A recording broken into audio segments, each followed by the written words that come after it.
दादा, ज्यावेळेस तुम्ही आज अंबाबाई मंदिरात जात होता त्यावेळेस कोल्हापूर गॅजेट लागू करा किंवा अशा पद्धतीची मागणी खरं तर कोल्हापूरकरांनी केल्याचं पाहायला मिळते. कसं पाहता या मागणी?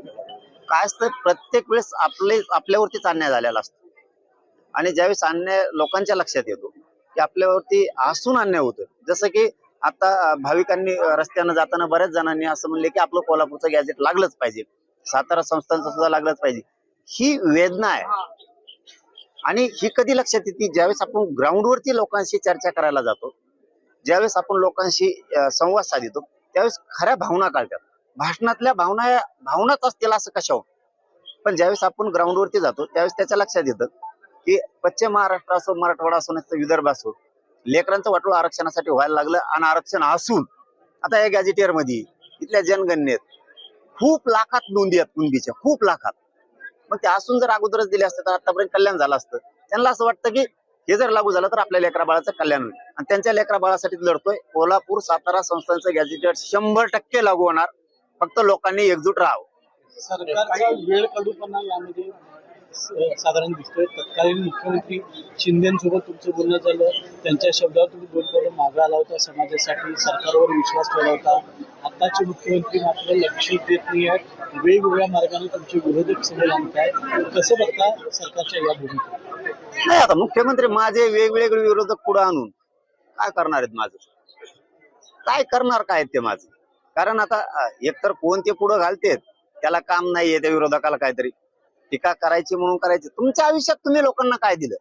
माझ्या गोरगरीब समाजाला तुमच्या आयुष्यात तुम्ही जर माझ्यावरती टीका करताय, खोटे आरोप करताय, तुम्ही तुमच्या आयुष्यात तुम्ही ज्यावेळेस लढत होता त्यावेळेस तुम्ही काय दिलं? मी तरी काही ना काहीतरी दिलंय. माझ्या समाजाच्या लेकराला सुखाचा घास घालण्याचं तर किमान मी एक होण्या घास भरवण्याचं काम करतो. नाही माझ्याची त्या लेकराला माझ्या समाजाच्या पोटभर देणं झालं, किमान एक घास तरी त्याच्या भरवण्याचं कार्य मी करतोय. मी पुण्याचं काम ते करतोय. आणि हे करत असताना जर तुम्ही आपलेच असून जर मला विरोधात जाणार असलात, टीका करणार असतात, तर लाज वाटते की तुम्ही आमच्या समाजाचे म्हणायचे सुद्धा लाज वाटते. कारण आपण लढायचं असतं, नाही मिळालं तरी चालन पण आपण लढलं पाहिजे. येस, प्रत्येकच वेळेस येईल असं नाहीये, काही वेळेस येईल काही वेळेस येणार नाही, पण आपण लढत राहिलं पाहिजे. या भूमिकेत समाज म्हणून आपण असलं पाहिजे.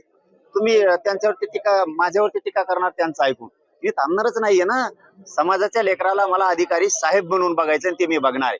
तुम्ही कितीही आटापिटा केला, माझ्या विरोधात कितीही टीका केली तरी मी थांबत नाहीये. आणि माझ्या मराठा समाजाला चांगलं कळतंय, इतकं प्रामाणिक जर काम करतोय तर आपण त्याच्या पाठीशी राहिलं पाहिजे.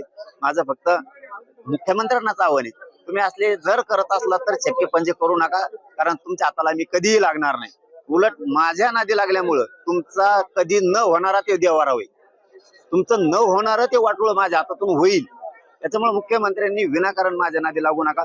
आताची जी स्टेप घेतली तुम्ही विखे पाटलाच्या माध्यमातून, प्रसाद लाड साहेबाच्या माध्यमातून, त्या स्टेपनच चलून तुम्ही जे आता कामं करायला लागलात आणि गरिबांचे मन जिंकायला लागलात, हेच मन जिंकण्याचं काम मुख्यमंत्री साहेबांनी करावं.